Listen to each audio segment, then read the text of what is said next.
मद्वयं भद्वयं चैव ब्रत्रयं व चतुष्टयम् अनापलिंगकुस्कानि पुराणानि पृथक पृथक। श्री वेदव्यासांनी एका श्लोकामध्ये श्रीमद देवी भागवताच्या 18ही पुराणाची नावे सांगितलेली आहेत। मद्वयम म पासून 2 पुराण, मत्स्य पुराण, मार्कंडेय पुराण। भ पासून 2 पुराण, भविष्य पुराण, भागवत पुराण। ब्र पासून 3 पुराण, ब्रह्मपुराण, ब्रह्मांड पुराण, ब्रह्मवैवर्त पुराण। व पासून 4 पुराण, विष्णु पुराण, वामन पुराण, वायु पुराण, वराह पुराण।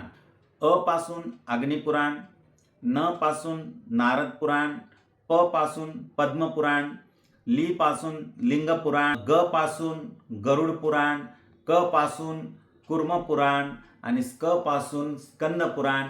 ही अशी 18ही पुराणाची नावे आहेत। धन्यवाद।